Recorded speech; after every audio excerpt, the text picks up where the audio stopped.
aleluia, glória a Deus. A paz do Senhor Jesus, igreja. Amém, aleluia. Os irmãos podem tomar assento. Faça isso glorificando a Deus. Oh, aleluia. Feliz em depois de algum tempo já poder retornar a essa igreja. Alegre com o privilégio dessa oportunidade. Deus abençoe, pastora. Abra comigo a sua Bíblia, mesmo aí assentado onde você está. No Evangelho de Jesus, segundo escreveu Mateus. Evangelho de Jesus, segundo escreveu Mateus, capítulo de número 14. Enquanto você vai terminando de localizar o texto sagrado, deixa eu só compartilhar com você ainda antes da leitura da palavra, para que depois da leitura não haja necessidade de acrescentarmos mais nada que não seja apenas a palavra. Dizer que eu trouxe, irmãos, hoje aqui algumas camisas. Eu tenho aqui em minhas mãos uma que traz o tema intercessão. Com a hashtag aqui é osso, tem uma bonequinha orando. É uma baby look feminina e tem também uma bata preta com a escrita dourada. Para todas as irmãs que são comprometidas com o ministério de intercessão. Quem aqui gosta de oração, diga glória. Quem aqui gosta de orar, diga aleluia. Aleluia. São para essas pessoas. Para as que gostam de orar. E para aquelas que reconhecem que ainda não estão orando o suficiente, mas também querem vestir a camisa. Querem se tornar intercessoras. Que é um ministério tão importante quanto qualquer outro que já tenha notoriedade dentro da igreja. Hashtag aqui é osso porque ministério de intercessão não é para qualquer um. De vez em quando aparece alguém dizendo que é da intercessão, mas cheio de problema na horizontal. Não fala com A aqui, não se dá com B ali, não coisa com aqui, com outra ali. Irmã, você é da onde? Eu sou do ciclo de oração, não é não? Não é não, porque não tem como você não conseguir resolver. Eu vou falar, vou parar de tentar arrumar e vou falar do jeito que tem que ser. Você não lidar com gente quer lidar com demônio. Você não consegue se relacionar com quem é como você e vai se dirigir a quem está acima de você? Então não. Irmã Camila, me tocou agora. Ótimo, então entre na intercessão, que você vai ver que quando você priorizar a vertical, seus problemas na horizontal serão todos administrados. Entendeu? Então intercessão não é para qualquer um. Não me vem para cá levando essa camisa para casa como camisa de sobra. Não, intercessão é para quem tem peito, raça e joelho no chão. Tem uma outra aqui. É uma bata preta, bem glamurosa, bem feminina, cheia de pedraria, virtuosa de A a Z. Esse tema ele nasceu baseado numa palavra que o Senhor me confiou em Provérbios, capítulo de número 31. Aonde aqui a gente, quem veste essa camisa, irmãos, e conhece essa palavra, sobretudo em cima do propósito que eu coloco, que é Provérbios 31, sabe que isso aqui é praticamente um protesto ao feminismo. O discurso das feministas é um discurso muito sedutor. Ele é tão sedutor a ponto que as mulheres cristãs estão quase caindo nele. De tão bom que ele é. Porque traz uma mensagem muito libertadora, muito forte, muito pra frente, né? Só que na verdade não há princípio, não tem base bíblica para esse movimento. A insubmissão ela está indo muito além do que a vida conjugal. Tem ovelhas sendo insubmissas ao pastoreio. Mulheres se movimentando na igreja não mais como um reino, mas uma visão de império, parece motim. E isso faz parte desse discurso que começa a ser agradável aos nossos ouvidos. Do vai, pode tudo, você arrasa, você não precisa de ninguém. Não tem princípio bíblico para isso. De vez em quando você vai encontrar uma mulher, sobretudo na área conjugal, esses conselhos são mais fortes. né? Você é muito boba, você faz tudo que ele pede. Você é muito boboca, você faz tudo que ele manda. Só que aí tal pessoa aparentemente tem uma vida conjugal muito proeminente, acima da média. Mas vá ver se debaixo de um teto com 4 paredes, a vida dela é exemplo para dizer que você tem que desobedecer a B ou C. Não é, irmão. Sabe por que eu digo que não é? Eu não preciso conviver com ninguém. Eu digo isso porque eu não acredito numa felicidade que quebra os princípios da palavra de Deus. A plenitude da felicidade conjugal e em todas as áreas está na base da palavra de Deus. E o apóstolo deixou muito claro aos maridos, ele disse: maridos, amai as vossas mulheres. Porque homem tem dificuldade de identificar o amor. Ele só percebe que está amando quando vê que perdeu a fome. Aí, meu Deus, eu amo aquela mulher. Demora, né? Por isso ele disse: amai as vossas mulheres. Agora, para a mulher ele não disse amai, porque para a mulher não precisa pedir para amar. Mulher, assim, o culto hoje aqui começou o quê? 3 horas, não foi? Tem gente que se conheceu no início do congresso, o quê? 2 dias atrás? Já tá amiga de infância. Eu amo fulana, menina. Garota, fulana é uma benção. Mulher não precisa pedir para amar, né? Mulher vê uma criança na rua, já tem 7 filhos. Aí já olha para o marido diz: não, mas bem. Mulher não precisa pedir para amar, mas o que precisou ele pediu. Ele disse: mulheres, sujeitai-vos aos vossos maridos. Por que é difícil para a gente se sujeitar? Porque a gente conhece a força da capacidade feminina. E é por isso que em Provérbios a mãe do rei Lemuel vai deixar um conselho. E ela vai dizer: filho meu, filho das minhas entranhas, o que te direi? É como se ela estivesse querendo deixar para ele a maior relíquia antes de partir da terra. E essa relíquia vai vir por intermédio de um conselho, de uma palavra. E aí ela vai dizer: filho meu, o que te direi? O que te direi, filho meu? E aí ela diz assim: filho meu, não deis às mulheres a tua força, porque se deixar a gente suga tudo de canudinho. Né? Então é complicado.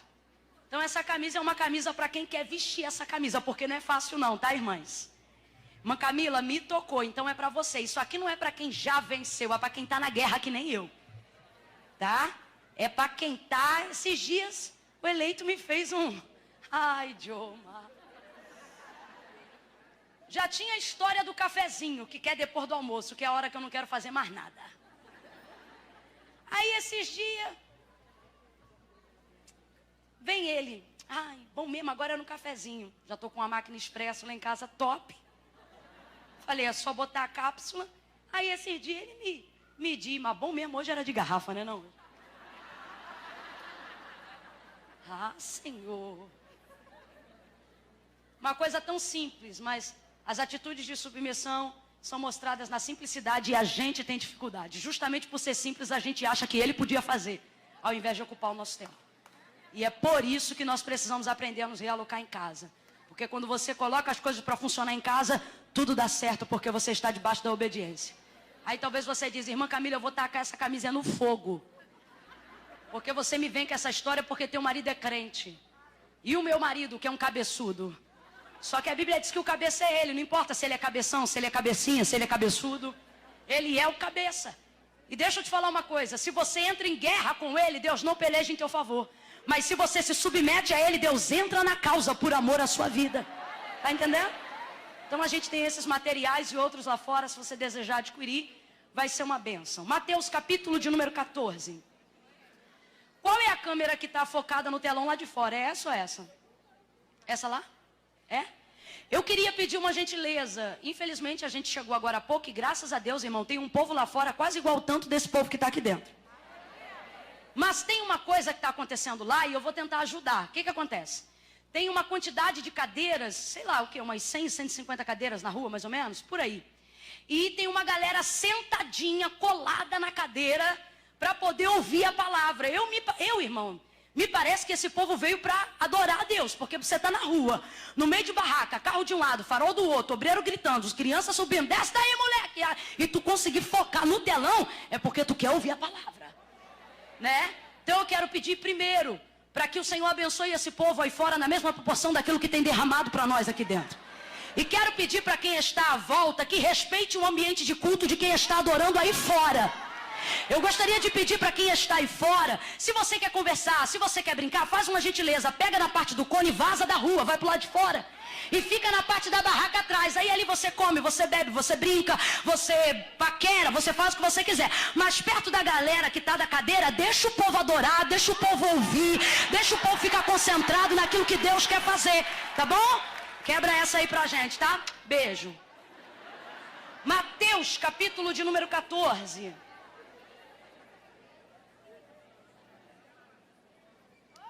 Nós vamos ler do verso 6 ao 12. Perdão, do 6 ao 13. E em seguida o 22 e 23. Mateus 14, do 6 ao 13. E depois o 22 e o 23. Quem achou, diga amém. Amém. Diz assim o texto. Festejando-se, porém, o dia natalício de Herodes, dançou a filha de Herodias diante de todos, e agradou tanto a Herodes, que este prometeu com juramentos dar-lhe tudo o que lhe pedisse. Então ela, instruída por sua mãe, disse: dá-me aqui num prato a cabeça de João Batista. E o rei se entristeceu, mas por causa do juramento e daqueles que estavam à mesa com ele, ordenou então que lhe fosse dado. E mandou degolar a João no cárcere. E a sua cabeça foi trazida num prato e dada à jovem, e ela o levou à sua mãe. Então chegaram os discípulos e levaram o corpo e o sepultaram. Diga comigo, levaram o corpo. Levaram o corpo e o sepultaram. E depois disto, foram e anunciaram a Jesus. Jesus, ouvindo isto, retirou-se dali num barco para um lugar deserto à parte, para um lugar deserto à parte. E sabendo o povo para onde ia, seguiu a pé desde as cidades. Versos 22 e 23. Logo em seguida ordenou Jesus que os seus discípulos entrassem no barco e fossem adiante para o outro lado, enquanto ele despedia a multidão.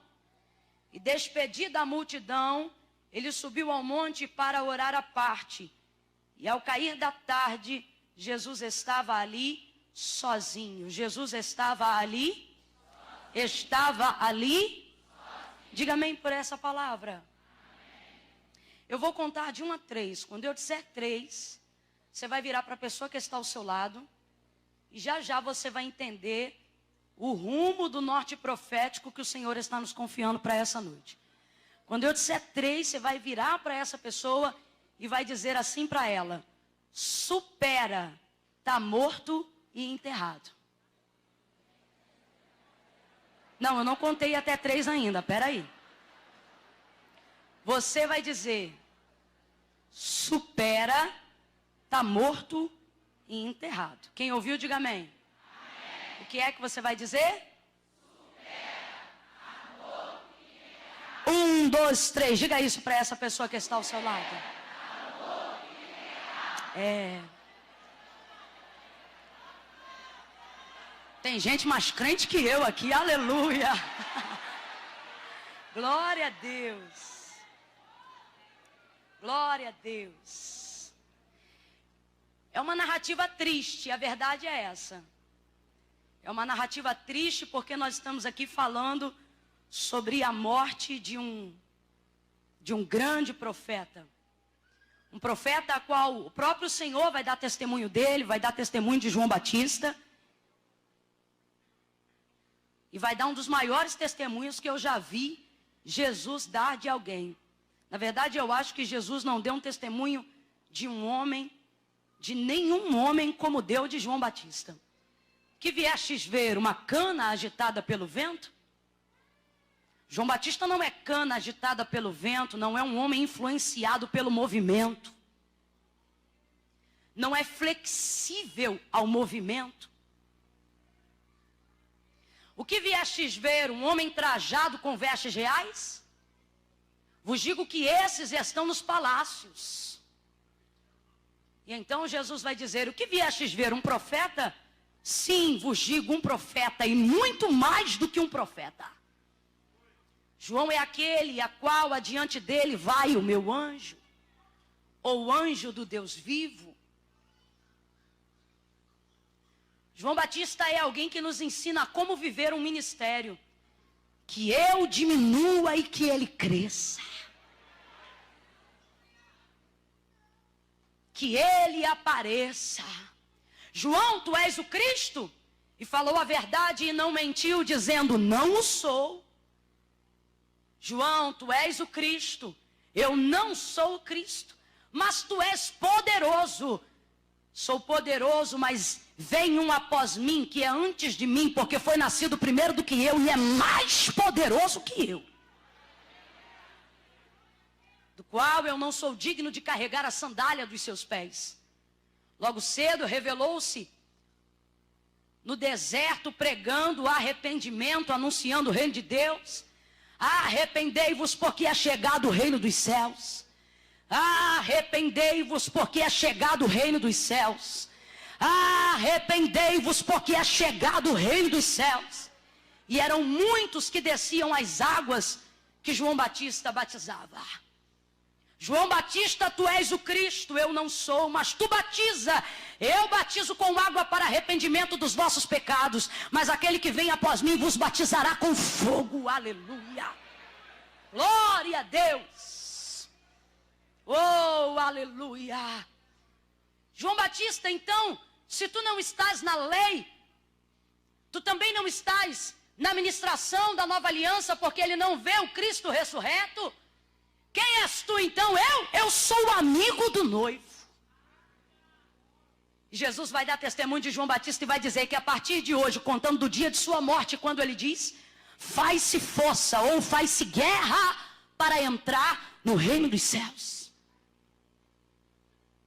E agora este homem, e eu falei isso aqui para você entender que eu não estou falando de qualquer pessoa. E agora este homem que tem uma relação que não é apenas ministerial, mas tem também uma afinidade parental com João Batista. Este homem, cheio de humildade, a qual olhou para Cristo quando apareceu no deserto enquanto ele pregava, e ele disse, tu vens a mim, era eu que deveria ir a ti. E ele diz, mas que assim se cumpra toda a justiça. Oh, aleluia. Jesus vai dar um testemunho dele que nunca deu de ninguém. E aí eu lhe pergunto, Jesus o ama ou não ama? Responda aí, Jesus ama ou não ama? Jesus o ama, irmãos. Sobretudo quando ele estava aqui na terra cumprindo seu ministério terreno. Obviamente ele se associava a algumas pessoas de maneira diferente a algumas outras, dada o comportamento delas e de como elas estavam ligadas ao seu ministério. E uma dessas pessoas é João Batista. E agora o texto vai dizer que justamente por falar verdades, ele está encarcerado.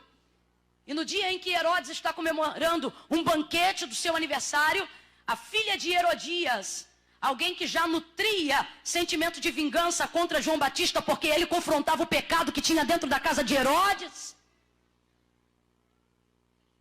vai fazer uma dança e vai dançar tão bem, a ponto que ele vai lhe fazer um juramento, me pede o que você quiser no reino, e eu vou te fazer. Agora você vê como a vingança torna um indivíduo estúpido. Alguém que pode pedir o que quiser dentro de um reino, vai pedir a cabeça de um profeta na bandeja. Influenciada pela sua mãe, a menina diz, me dá num prato a cabeça de João Batista.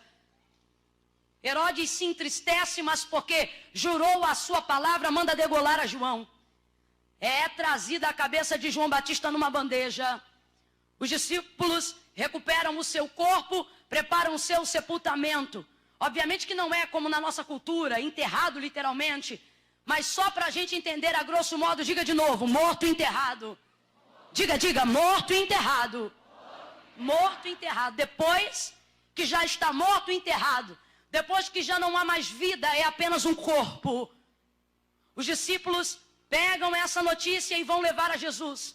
Vão ter com Jesus segunda vez. Porque a primeira vez era enquanto João Batista estava encarcerado e havia mandado notícia para Jesus. Pergunta se é ele mesmo que eu esperava ou se devemos esperar um outro. Foi quando Jesus também deu o testemunho dele, mas lhe mandou a notícia ou a mensagem à altura da pergunta que João Batista tinha feito. E disse para ele, diga para João Batista que os coxos andam, os cegos veem, os mudos falam, os surdos ouvem.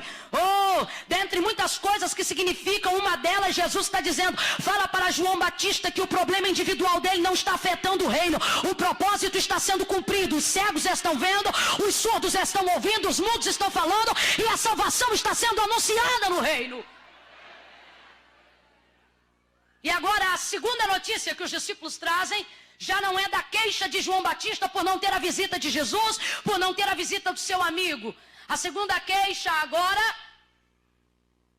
não é queixa, é uma notícia muito triste. Não levam o corpo, não levam a cabeça, diferente de Lázaro, a quem provou da ressurreição. Não, simplesmente a notícia é esta, está morto, enterrado. A gente só veio aqui para dizer que o sepultamento já foi feito. E o texto vai dizer que imediatamente Jesus, ao ouvir isso, tem desejo de se retirar dali. E sai da onde ele está, sobe no barco e vai para o deserto. Complete aí para mim, vai para o... Vem comigo, igreja, vai para o... Vai para o deserto. Jesus quer ficar sozinho, Jesus quer ficar sozinho, porque diante daquilo que ele não vai restituir, ele precisa administrar o que está acontecendo agora. Você vai perceber que ele tem poder para fazer todas as coisas. Você sabe disso, você conhece ele. Se Jesus quisesse, ele poderia também voltar e colar a cabeça de João Batista de volta ao seu corpo e sem deixar marca lhe devolver a vida. Sim ou não? Jesus tem poder para ir aonde João Batista foi sepultado e como fez a Lázaro, chamá-lo e dizer, João, e ele voltar à vida, sim ou não? Jesus tem todo o poder e poderia fazer isso. Não foi a mesma coisa que ele fez com Lázaro? Ele disse, aonde está? Está aqui, mas Senhor, já está morto há 4 dias, já fede. E ele disse, tirai a pedra, abriu a boca e disse, Lázaro, vem para fora. E Lázaro saiu todo atado de faixas. E ele disse, desatai e ele deixa ir. E Lázaro viveu ou não viveu? Viveu ou não viveu? Porque Jesus tem todo o poder, como ele disse para Marta e para Maria, eu sou a ressurreição e a vida, e ainda que esteja morto, viverá. Chamou a Lázaro e ele devolveu a vida, mas não foi o caso de João Batista. Quando ele quer, ele restitui. Quem conhece o Deus que restitui, diga glória a Deus. Quem conhece o Deus que não restitui, diga aleluia. Poucas pessoas conhecem, para as que não conhecem eu vou dizer, ele é exatamente a mesma pessoa. E tudo depende do seu querer e da sua vontade soberana. E talvez você diga, irmã Camila, então me dê uma direção, porque eu preciso compreender o que é que ele vai restituir e o que é que ele não vai restituir. E eu vou lhe dizer agora, você vai ver a diferença de Lázaro e de Jesus e de João Batista acerca da morte e da sua não ressurreição.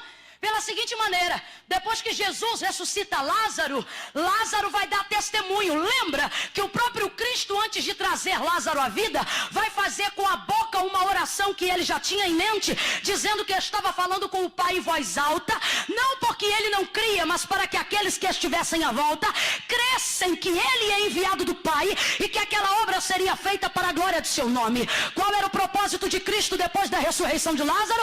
Glorificar o seu nome em Betânia e em toda a circunvizinhança, a fim de que o Pai fosse glorificado. Você vai ver capítulos posteriores à ressurreição de Lázaro, que aonde quer que Lázaro andasse, as pessoas olhavam para ele e sabiam, é Lázaro. Quem é Lázaro? Aquele que Cristo ressuscitou depois de 4 dias do mundo dos mortos.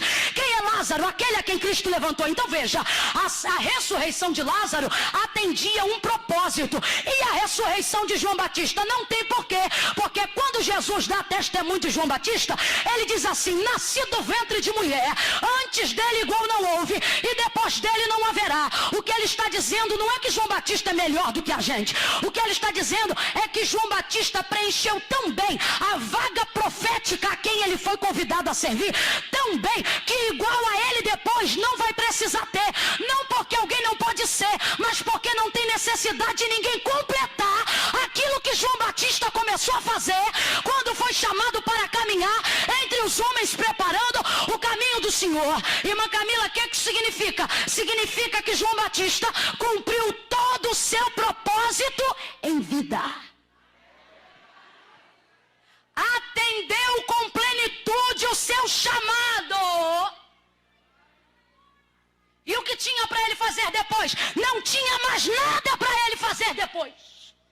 E por que o Senhor não interviu? Porque não tinha por que intervir. E por que o Senhor não ressuscitou? Porque não tinha por que ressuscitar. Qual é o propósito? O propósito já foi cumprido. E agora? Agora o defunto está morto e enterrado. Quem precisa resolver a ausência de quem partiu é quem ficou vivo para atender um propósito. E neste caso aqui, a fim de nos inspirar nessa noite, Jesus é a inspiração para nos dar vida, para continuar a cumprir o propósito, para continuar a caminhada, mesmo depois das perdas. João Batista configura para nós hoje aqui aquilo que se perde não se pode trazer de volta. Aquilo que foi bom enquanto durou, mas não será mais. Aquilo que foi útil enquanto estava entre nós, mas agora já não mais.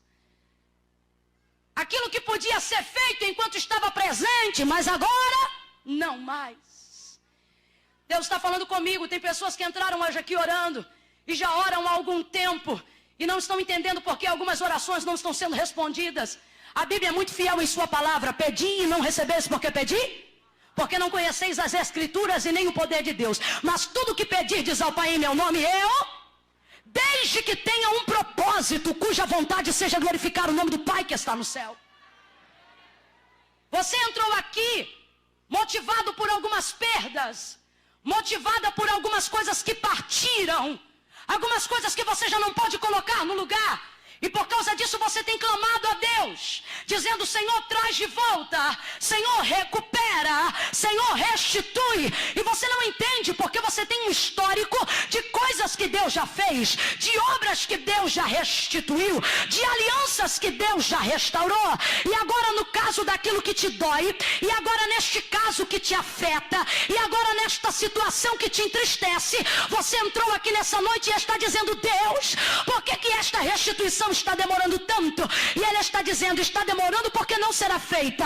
Eu te trouxe aqui para você entender que você chegou a um nível de maturidade espiritual para entender que algumas coisas que você perdeu, elas já cumpriram o propósito na sua vida e não voltarão para a sua vida novamente. E aí, irmã Camila, o que é que eu faço? O Senhor te trouxe aqui para te dizer o que você faz. Aquilo que não pode ser restituído precisa aprender a ser superado. Pegue na mão de pelo menos duas pessoas aí, vai. Segure na mão dessa pessoa aí, segure. Segure aí, galerinha, pega na mão de quem está ao seu lado. Aí fora, segure com firmeza a mão de quem está ao seu lado. Aperta ela com carinho e diga para ela: a oração não é restituir. Não, você ficou sem graça. Diga para ela: a oração não é restituir. Sacode ela e diga: a oração é superar. Sacode ele e diz: supera, supera, supera. Porque aquilo que você perdeu, o Senhor me manda te dizer: eu não vou recuperar, mas vou te ensinar a superar aquilo que não puder ser restituído. Quem pode glorificar ao Deus que me ajuda a superar aquilo que ele decidiu não trazer de volta? Oreia sorerramando quebaraio. Ai, queremora céu. Se talvez você não quiser continuando da glória, eu entendo. Porque é difícil seguir caminhando dizendo, Deus, me dá de volta, me dá de volta. E de repente ouvir Deus dizendo, segue o teu caminho, porque quem partiu não volta. Segue o teu caminho, porque esta aliança não volta. Segue o teu caminho, porque os inimigos que viste hoje, nunca mais outrora o vereis. Eu não sei. Eu não sei. Você entrou aqui com situações na mesma linha, na base da perda. Mas você precisa entender que tanto aquilo de bom como aquilo de mal que nos acontece atende um propósito. Tanto aquilo de bom quanto aquilo de mal que nos acontece atende um. E se este propósito já tiver se cumprido na sua vida, não tem por que Deus trazê-lo de volta. Tem cadeiras de honra que você ocupa por um tempo. E são cadeiras de excelência. Vai ver, você é a melhor coordenadora que esse ciclo de oração já viu. Mas se você atendeu tão bem o propósito neste tempo, não queixe-se se depois for removido. De vez em quando a gente vê uma regente triste. De vez em quando a gente vê uma coordenadora deprimida. Irmão, por que você chora? Porque Deus vai me dar de volta a cadeira que eu perdi. Não! Eu sempre dirigi tão bem, eu sempre cantei tão bem, eu sempre preguei tão bem, eu sempre fiz tão bem, eu sempre liderei tão bem. Exatamente, você fez tão bem que igual a você ninguém mais precisa fazer. É por isso que agora a gente vai colocar outro. E aí, irmã Camila, e aí que o Senhor está dizendo, ei, eu sou Deus que cumpre etapas na sua vida de evolução. Segue pra frente o caminho, minha filha, segue pra frente.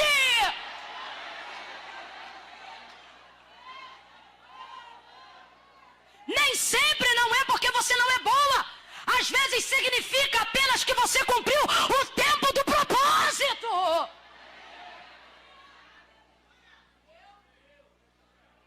É difícil o que eu vou dizer agora, mas eu preciso dizer. Tem amizades que foram perdidas e não serão recuperadas. É baracalabarassoria. Irmão, mas eu gostava tanto.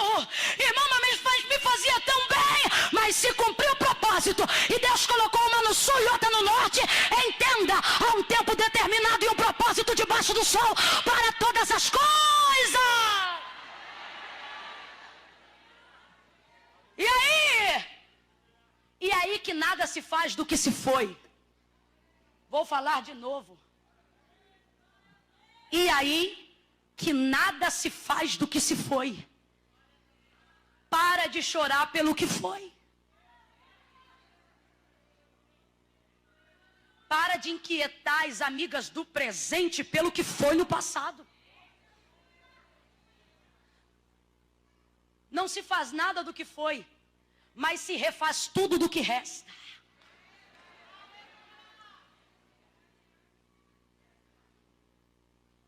João Batista já está morto e enterrado, e eu quero que você amplifique os seus horizontes debaixo dessa perspectiva.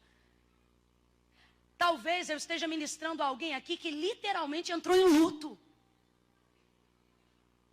Um filho, um marido, e eu falo isso com muito respeito e muito cuidado. Cumpriu o propósito. Talvez você diga, eu queria mais. E o Senhor diz, não tinha mais, cumpriu o propósito. Mas eu sonhei mais para frente, e talvez há poucos dias você tenha que ter feito um sepultamento, e o Senhor te trouxe aqui para te dar uma palavra de consolo e dizer, entenda, cumpriu o propósito. Até aquilo que te faz mal visa atender um propósito. Jesus agora vai para o deserto. Para nós esse deserto é caminho de superação. Quando ele volta à aldeia de Betânia, por exemplo, para encontrar Lázaro, é caminho de compensação, é caminho de restituição, é caminho da volta. Só que o deserto, depois de saber da morte de João Batista, é o caminho da ida, não é da volta. Em outras palavras, depois de uma perda, o que nós observamos no texto é, continua. E continua para onde? Para frente. Vai Jesus agora viver um momento de solitude no deserto. Aonde, igreja? No deserto. No deserto. Jesus quer ficar sozinho. Jesus quer ficar? Jesus quer ficar sozinho. Jesus quer ficar sozinho. Jesus quer orar sozinho. Era um costume dele. E agora ele vai para o deserto. E tem gente aqui cheia de trauma. Trouxe essa pregadora para falar de deserto. Isso é trauma. Porque na verdade o deserto nunca te fez mal e você deveria reconhecer isso. O problema é que você associa o que você viveu no deserto com aquilo que te levou para o deserto. Vou falar de novo. O problema é que você associa o que você viveu no deserto com aquilo que te levou para o deserto. Por exemplo, você diz assim: irmã, no deserto eu fui traída. Não, no deserto você não foi traída. No deserto você aprendeu em quem confiar.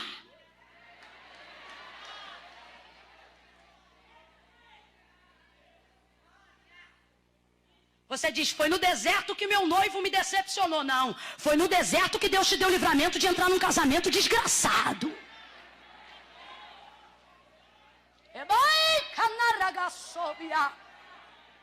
E aí eu me pergunto, por que tanto trauma no deserto? Porque no deserto faz calor, porque no deserto não tem distração. O tempo de deserto é o tempo de solitude. É quando eu preciso resolver aquilo que me ocupa, aquilo que me incomoda, aquilo que me intimida, aquilo que me afeta. E a maioria de nós que estamos aqui, nós queremos nos distrair daquilo que nos afeta. É por isso que a gente marca confraternização atrás da outra, a fim de distrair um pouco. É por isso que tem dia que a gente quer colocar o entretenimento em cima daquilo que precisamos fazer. Aí a gente bate perna no shopping o dia inteiro, vê 2 filmes em cartazes e no final do dia a gente está do mesmo jeito, porque entretenimento não resolve problema espiritual. Mas o deserto ensina a gente a alinhar espírito, alma e corpo. O deserto faz a gente discernir o que é da alma, o que é do espírito, o que é razão, o que é emoção. Então Deus te trouxe aqui para te dizer, assim como ele, quando sentiu necessidade, foi isolar-se no deserto, chegou um tempo de maturidade espiritual na sua vida. Chegou um tempo de você entender que é necessário viver solitude no deserto. Eu não sei para quem, mas Deus trouxe alguém aqui para dizer, o deserto não é um lugar de trauma. Foi o deserto que te tornou a mulher forte que você é. Foi o deserto que te tornou o ser humano que você é. Foi o deserto que te deu a educação que você tem. Foi o deserto que aumentou o teu nível de gratidão. Porque quando você tinha muito, tu era besta. Agora depois do deserto, tu dá graça até por arroz, feijão e angu. O deserto te deu fibra. O deserto te deu capacidade. Pega na mão de quem está ao seu lado. Sacode essa mulher de Deus e diga pra ela, seja grata. O deserto só te melhorou. O deserto só te fez crescer. O deserto só te robusteceu.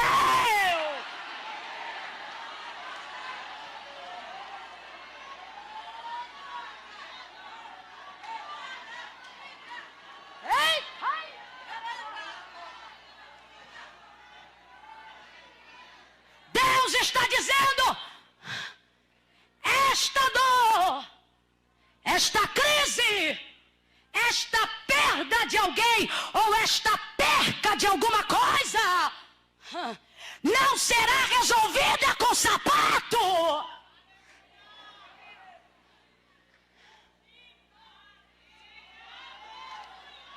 Esta crise emocional, esta dificuldade social não será resolvida com uma série atrás do outro no Netflix. E você diz, irmã Camila, o que eu faço? Eis a questão. Porque você está acostumado a ver Deus fazer. Só que quando Deus quer te dar maturidade diante de um problema, Ele não faz. Ele espera que você faça o que Ele já te ensinou.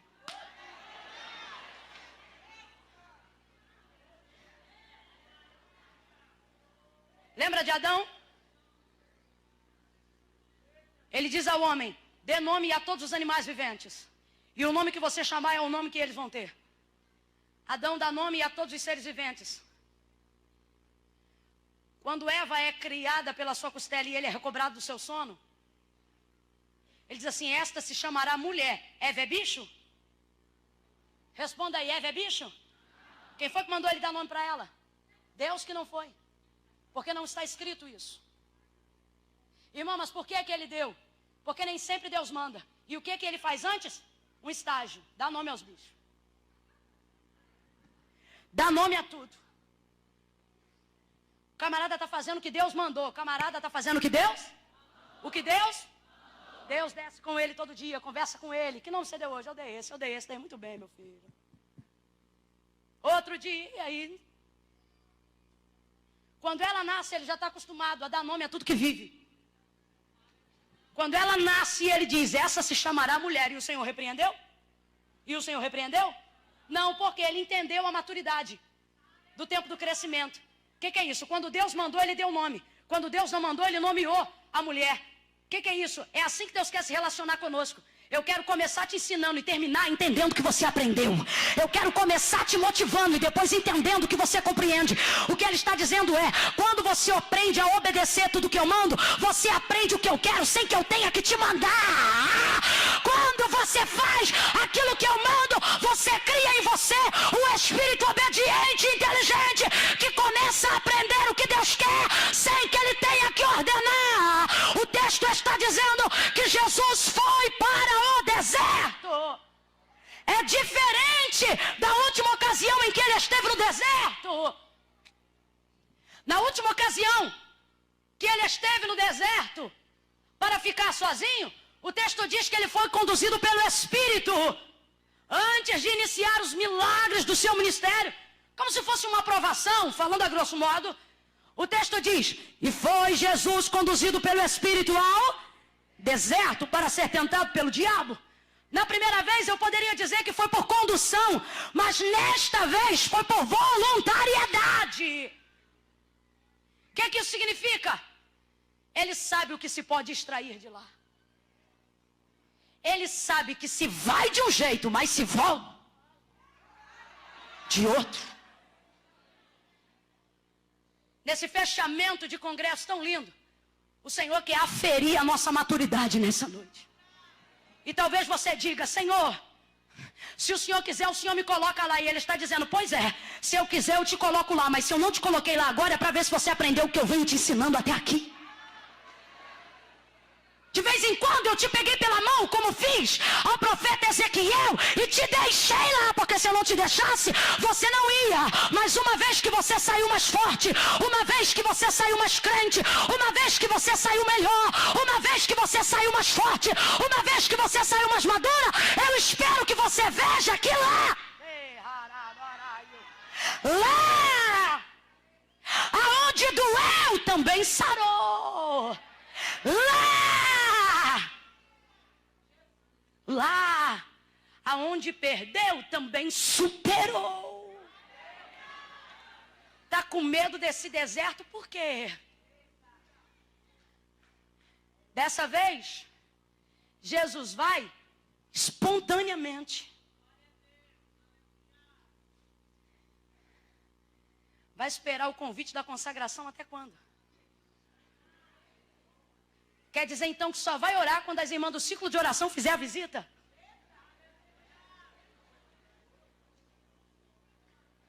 Está vendo a depressão comendo no teu lombo? Está vendo o espírito maligno rondando tua casa? Tem gente aqui que já viu até vulto. Outro está dominado pelo sentimento de perda, já não consegue mais lavar um copo. Não, mas eu já agendei. Dia 12 de dezembro as irmãs vão vir aqui. Nós ainda estamos em maio. E aí, irmã Camila, o que eu faço? O deserto não é necessariamente uma posição geográfica, mas uma posição espiritual. Aonde eu decido, aonde eu escolho manter-me só um tempo, mas não é só, é privacidade com Deus. Mateus capítulo 6, entra no teu quarto, fecha a tua porta. Entra no teu quarto, fecha a tua porta. Entra no teu quarto, fecha a tua porta. Eu não sei para quem, mas o Espírito de Deus está falando diretamente com alguém aqui. Entra no teu quarto, fecha a tua porta, e o teu pai que vem em secreto te recompensará em público. Mas primeiro, respeita o momento de privacidade. Deus está dizendo, chegou a hora de sair de alguns lugares que você é bem-vinda. Irmão, o quê? Exatamente isso. Chegou a hora de se ausentar momentaneamente de alguns lugares que você é bem-vinda. Porque aonde a gente não é bem quisto, a gente sai de boa. Ruim é ter que ter disciplina para se retirar de onde eu gosto de ficar. Difícil é entender que aquilo, eu posso ver mensagem no YouTube o dia inteiro, a minha casa pode ser preenchida de louvores na rádio o dia inteiro, eu posso ficar no congresso de 3 às 6, difícil é entender que quando tudo isso acabar, eu preciso dar continuidade ao fluxo de maneira individual.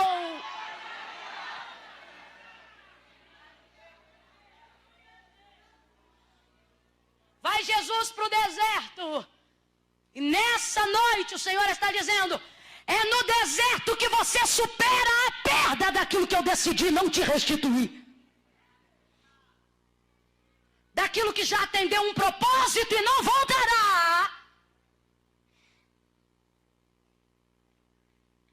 Quando Jesus está no Getsemane e ele ora, momentos antes de viver o Calvário, ele vai dizer, Pai,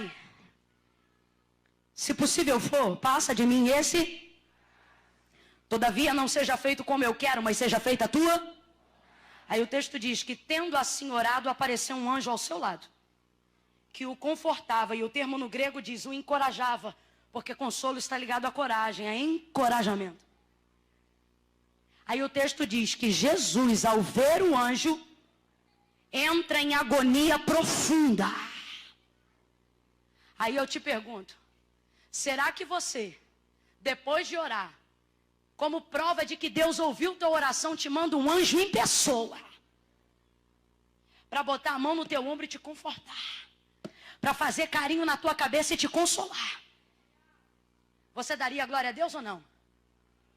Daria um aleluia ou não? Quem aqui choraria de emoção? Diga glória a Deus. Só gente, Jesus não, porque Jesus discerne o propósito. Se o anjo não vem, se não tem consolo, se não tem encorajamento, é porque não tem cálice. Se o anjo vem, é porque o cálice está chegando. O que Deus está dizendo? Não vai voltar. A via crucis é para seguir. Não vai ser a tua vontade, vai ser a minha vontade. E o anjo está aí para te ajudar a superar, para te ajudar a caminhar, para te encorajar. Pega a mão de alguém e diga, no deserto você supera. Sacode ele e diga, no deserto você supera.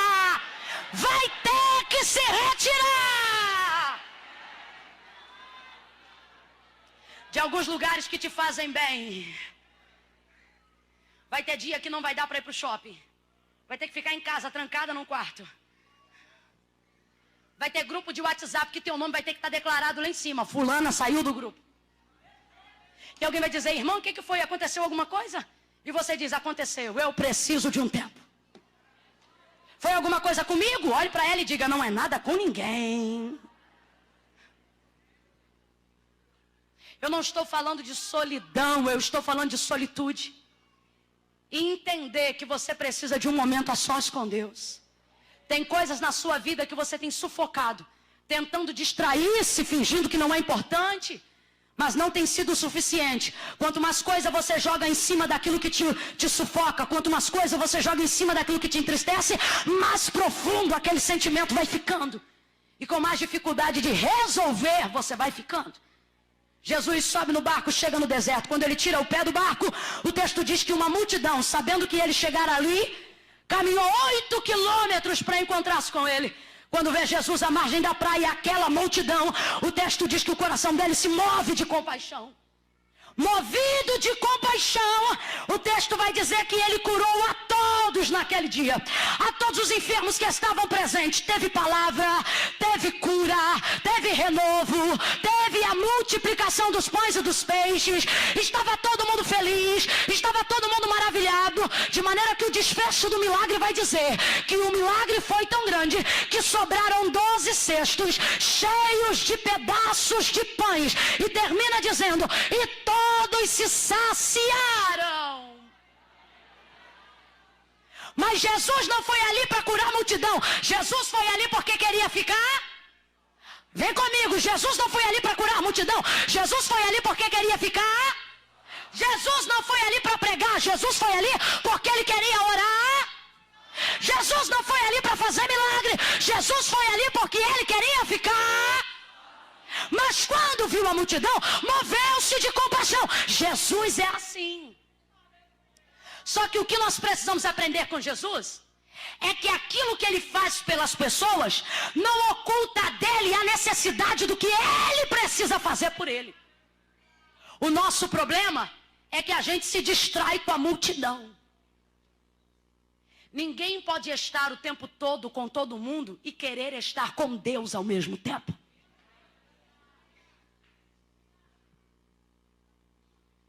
Jesus esteve com a multidão, mas ele foi para o deserto porque queria estar a sós com Deus.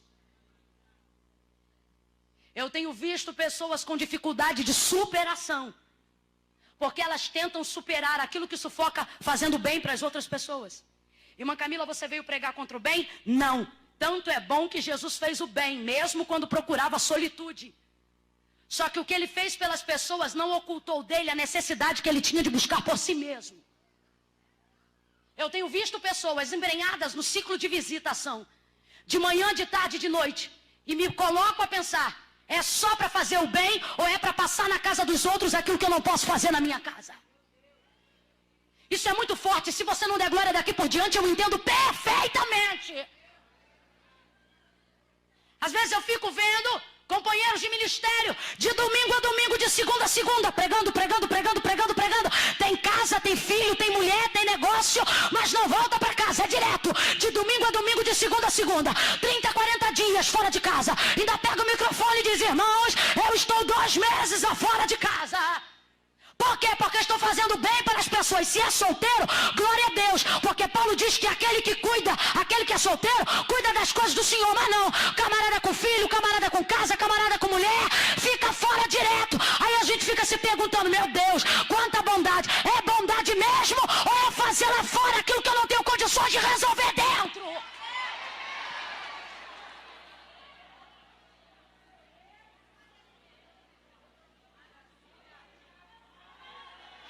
Irmã, enquanto eu vou cuidando dos outros, Deus cuida dos meus. Irmã, enquanto eu vou fazendo para os outros, Jesus faz para os meus. Na poesia é muito bonito, mas na prática, teu filho tem que ter teu nome, tua casa tem que ter tua marca, teu marido tem que ter teu cheiro, teu ministério tem que ter realidade. O Jesus de todo mundo é o Jesus, Filho de Deus. E ele não vai dar para as pessoas aquilo que deve ser dado a Deus. O tempo que é das pessoas é das pessoas, e o tempo que é de Deus é de Deus. O que é de César é de César, mas o que é de Deus é de Deus. O texto diz, e todos se saciaram. Responda para mim, todos mesmo? Ou tem alguém ali que ainda não fez o que foi ali para fazer? E se não fez, não tem como estar saciado.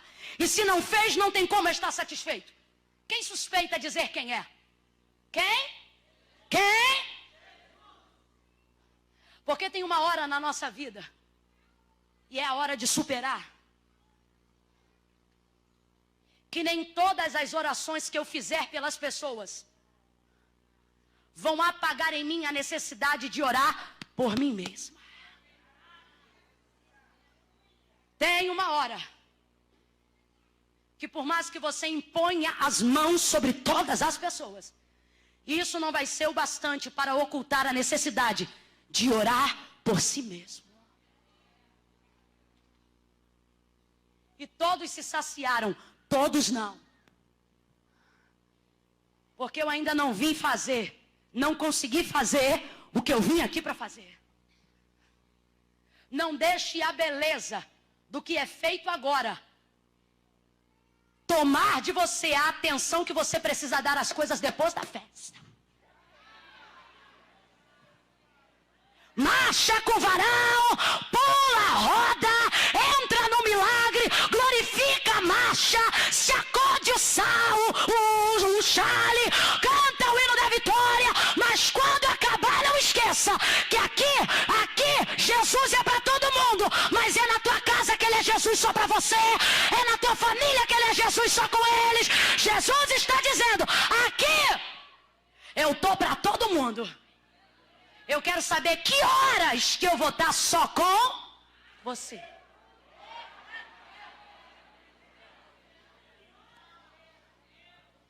Chega no deserto. Sacia todo mundo. E aí o texto diz assim, versos 21 e 22, onde a gente fechou. E tendo despedido a multidão. A multidão é boa, irmãos. Porque essa multidão aqui o ama. E sabe qual é a maior parte difícil? A parte mais difícil, da maturidade espiritual? É quando eu tenho que me mandar embora gente que me faz bem. É quando eu tenho que mandar embora quem me ovaciona. Tu é o cara. É quando eu tenho que mandar embora quem diz, você é linda. Ebaracana sorecanchoria. Hebi carabarasoriaria. Tem muita gente sendo ovacionado pela multidão. E já sendo perseguido pela mesma, porque não sabe a hora de se retirar do meio deles. A hora da maturidade espiritual é entender que todo o bem que fazem por mim não será o suficiente para preencher o bem que só Deus pode fazer por mim. E Deus não está a fim de dividir a atenção com a multidão. O texto diz que ele despede a multidão. Poxa, mas essa multidão é tão bacana. E quem é que quer ir embora, irmão? Ninguém, porque Jesus é tão bom. Ou seja, Jesus os abençoa porque os ama e eles ficam até sem almoço antes da multiplicação porque amam estar na companhia dele. Aí eu te pergunto, é um encontro de amor ou não é? É um encontro de amor ou não é? É um encontro de amor, de compaixão, de cumplicidade. Mas o texto diz, e Jesus despediu a multidão. Tempo de abraçar e tempo de deixar de abraçar. Tempo de estar junto, tempo de estar afastado. Despede a multidão. E despede os discípulos também. Irmã, até os discípulos Na primeira oportunidade, eu penso que os discípulos poderiam ficar. Porque aí a multidão não ia tomar o tempo do que Jesus queria fazer. É por isso que Jesus foi para lá com os discípulos.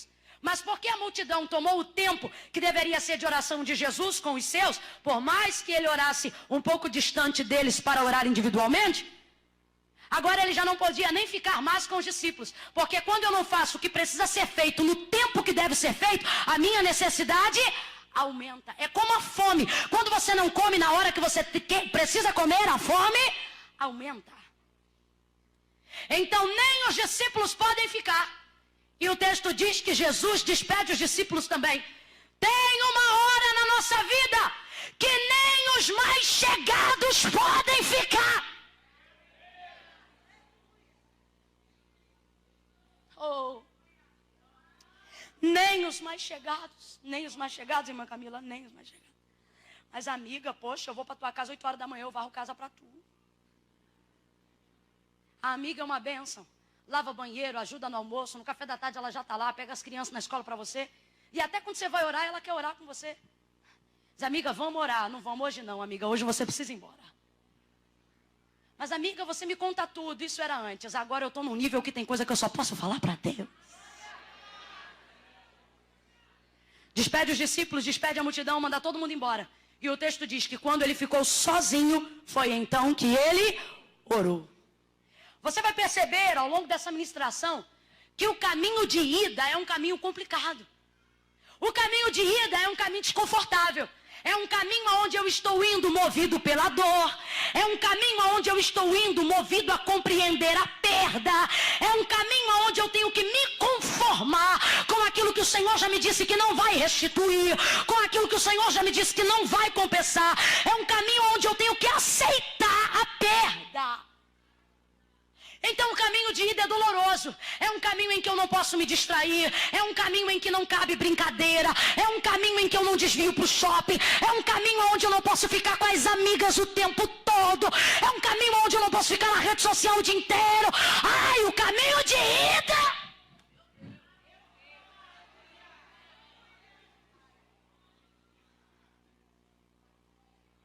É caminho de ida. Olha para quem está ao seu lado e diga, é caminho de ida. Quem está lá atrás, lá em cima, olha para quem está ao seu lado e diga, eu estou assim na ida. Assim como, assim pensativa. Assim como, assim refletindo em como essa mensagem falou comigo. Assim como, assim desse jeito, pensando. Eu estava querendo confirmação e veio hoje. Assim.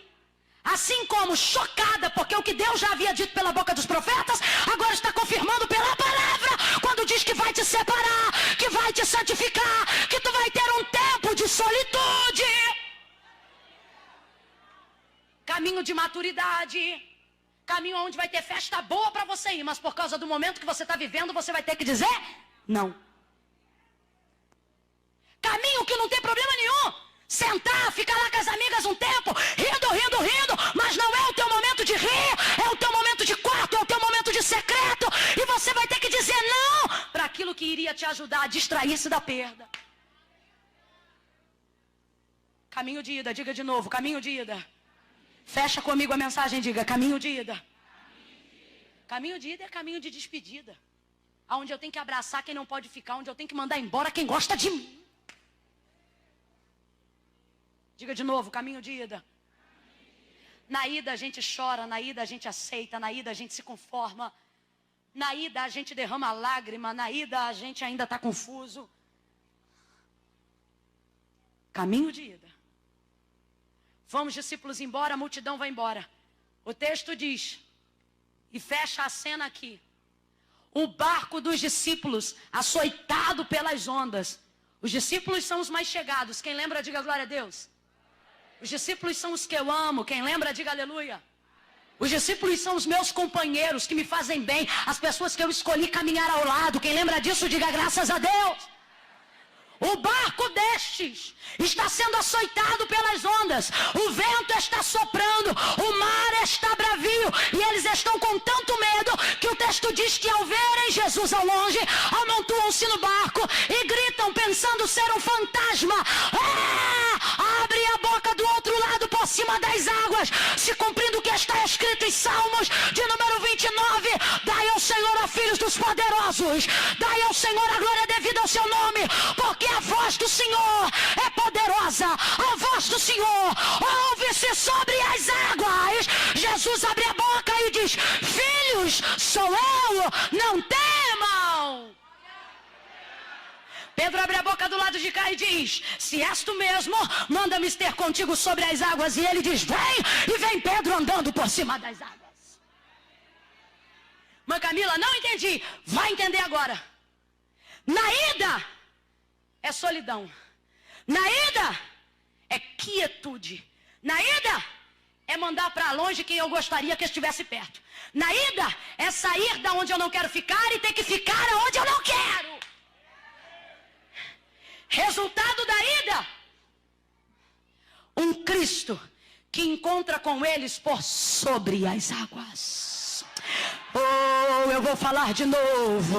O resultado da ida é um Cristo que encontra com eles por sobre as águas. Se tem ministério de louvor, vai ficando no lugar aí agora correndo. Na ida é doloroso. Na ida é superação. Na ida é ter que aguentar até onde a dor pode ser suportada. Mas a volta desse Cristo é ele vindo por sobre as águas. Venha comigo e diga sobre. Diga sobre. Diga sobre. Pega na mão pessoa: me aguarda na volta. Me aguarda na volta. Porque na ida eu tô cabisbaixa. Na ida eu preciso ficar sozinha. Mas na volta eu venho por cima. Na volta eu venho sobre. Na volta eu venho por cima daquilo que atormenta. Na volta eu venho sobre do vento. Na volta eu venho sobre as ondas. Sacuda pelo menos 2 pessoas aí na galeria. Sacuda pelo menos 2 pessoas ao seu lado. E diga pra ela: eu respeito a tua ida. Não, abre a boca e diga: eu respeito a tua ida, mas te espero na volta. Te espero na volta. Fica de pé dando glória a Deus quem quer voltar. Fica de pé quem quer voltar por cima. Oh! Se você ficar sentado, eu vou até entender, é porque você deve estar num caminho de ida muito doloroso. Mas quem está de pé já está sacudindo poeira porque está saindo. Tem gente que entrou aqui no congresso hoje, na ida, botou essa encharpe na ida. Alguém vendo você doída, falou: vai pra onde? Vou pra igreja.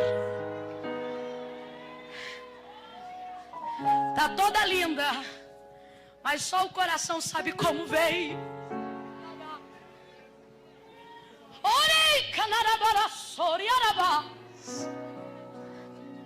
Só que o congresso está acabando. Faz assim para pelo menos 3. Quantas? Para de preguiça. Quantas? Para pelo menos 3. Diz assim para ela: mas me espera na volta. Me aguarda na volta.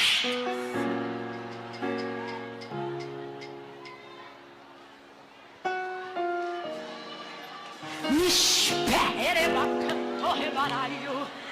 Tem gente olhando para as perdas que envolvem o seu filho e está dizendo: está perdido. E você diz: filho, eu estou na ida. Te aguarda, porque eu vou sem esse menino, mas se prepara para vê-lo comigo na volta. E o teu casamento tá meio murchinho, né? É porque eu estou na ida, garota. Mas me espera. Me espera, porque quem vai volta.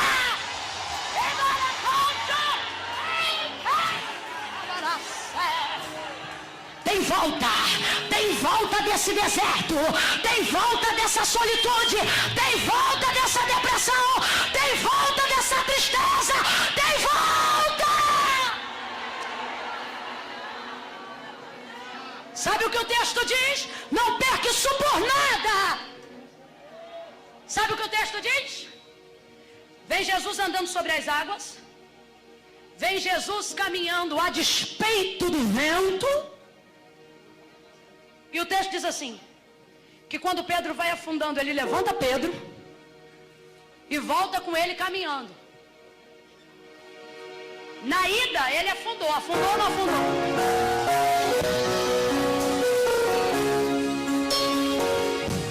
Segura isso aí, baixinho. Na ida, Pedro afunda ou não afunda? Afunda ou não afunda? Mas na volta, volta com Jesus na mão dele. Segura só um pouquinho, gente, aguarda meu sinal. Na volta, volta com Jesus agarrado na mão dele. Foi afundando, mas também voltou. Aí escuta, o vento não parou de soprar. O mar não parou de ficar revolto, mesmo com Jesus andando sobre as águas. O texto diz que quando Jesus coloca Pedro dentro do barco, esse episódio não é aquele que ele diz: mar, aquieta-te, vento, acalma-te. Não, esse episódio ele não fala nada. Quando ele bota o pé no barco, o texto diz: e botando o pé no barco, ou e entrando no barco, aquietou-se o vento e apaziguou-se o mar. E fez-se bonança. Sabe o que o Senhor está dizendo? Quando você respeita a ida, você volta tão cheio que aquilo que está açoitando quem você ama, aquilo que está perturbando quem você gosta, não precisa parar quando você chegar. A tempestade não para porque Jesus chega. A tempestade só para depois que Jesus coloca Pedro dentro do barco. Sabe o que é isso? Jesus está dizendo, na ida é difícil, mas na volta tu vem tão cheio, que com vento ou sem vento tu caminha. Que com água ou sem água você marcha. Na ida você vai só, mas na volta você vem tão revestida, que você introduz dentro do barco, trazendo de volta a paz para pessoas que você teve que despedir no caminho de ida. E nessa hora elas vão entender porque não podiam ficar. Por que não? Porque aquilo que elas precisavam iria vir de um lugar que elas não podiam estar. O Senhor está dizendo, quem é teu amigo, quem é chegado, quem são os teus, vão entender o teu momento, porque dessa ida você vai trazer bonança para parente, vai trazer bonança para tua igreja, vai trazer alegria para o teu departamento. Eu vou contar de 1 a 3 nessa noite. Quando eu disser 3, e aí sim as meninas do louvor vão nos ajudar adorando ao Senhor. Vai sair do lugar e vai vir ao altar de Deus. Segura esse fim, não ande mais não. Não, ao contrário. Eu vou contar até 3. Quando eu disser 3, vai sair do lugar e vai vir ao altar de Deus. Todas as pessoas que estão aqui e precisam voltar. Gente que se afastou e foi longe demais. E talvez você diz, irmã Camila, eu me afastei tanto que eu me desviei. Mas você não é desviado. Não, irmã Camila, não. Desviado não frequenta culto. Irmã, eu sou desviado sim, tem mais de 10 anos que eu não volto para a igreja. Você não é desviado. Você é um afastado que morre de saudade. Irmã, eu sou desviado, eu te provo que não é. Até crente quer pegar a bolsa para ir embora, e o desviado fica até a bênção apostólica. Aí diz, irmã, eu sou desviado. É desviada, né? E canta as músicas todas que a gente canta. Irmã, eu sou desviada. É desviada e ora, sente arrepio, fala com Deus na pia. E a porta de emprego que tu trabalha hoje foi Deus que abriu. É desviado, né? Tem um monte de religião para você seguir. Podia estar no espiritismo, no budismo, podia estar numa mesa branca agora. Problema de cada um. Certo? Mas não, quando precisa, vem na igreja evangélica, que professa ser apenas Jesus o Cristo. Tu não é desviada. Tu é afastada, sabe que Deus tem uma obra e Ele te trouxe hoje aqui para dizer, tu está no caminho de volta, vem comigo. É tempo de voltar, é tempo de recuperar. É tempo de superar. Quem é da oração começa a orar agora. Porque eu conto 1. Se você estiver aí fora, você vai vir aqui para o altar, porque nós queremos orar por você. Eu conto 2. Se você está aí na galeria, e você diz assim, irmã Camila, eu vou aceitar aqui onde eu estou porque eu tenho vergonha. Eu te convido a romper com a timidez hoje. Porque não é Camila, não é igreja, foi Jesus que disse, aquele que me confessar diante dos homens, oh, aleluia, eu também o confessarei diante do meu Pai que está no céu.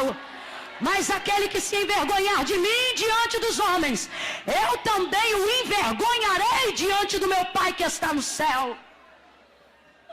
Tem que confessar. Eu vou falar logo antes de eu ver, para que se acontecer ninguém ficar sem graça. Se tem alguém com vontade de pegar a bolsa e ir embora, podia ter feito 30 minutos atrás, ou 15 minutos depois, mas não faça agora, porque essa é um dos maiores egoísmos na liturgia de um culto. É quando você pensa, já pregou a palavra, recebi minha parte, agora eu vou embora porque já sou crente. Deus te converta. Porque tem gente hoje aqui que precisa voltar e quer o seu apoio, porque está no caminho de volta e vai vir por... Irmã Camila, estou afastado. Irmã Camila, já venho à igreja, mas nunca fui aí no altar. Preciso ir aí na frente? Precisa. Precisa confessar publicamente. 2,5. Cadê as mulheres de oração?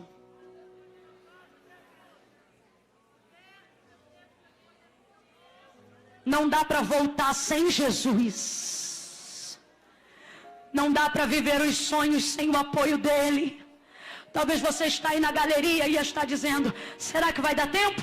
Vai dar tempo, porque o tempo de agora é urgente para superar o tempo que você tem andado distante dele. Vem caminhar sobre as águas.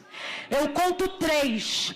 Se você sabe que é você, se a palavra de Deus te pegou hoje como um gancho, sai do teu lugar agora e vem ao altar de Deus. Isso. Mas Camila, eu preciso voltar hoje. Eu preciso fazer com Deus um concerto hoje. Eu preciso confessar Cristo hoje. Ainda está difícil. Pode adorar, pode soltar o playback das meninas.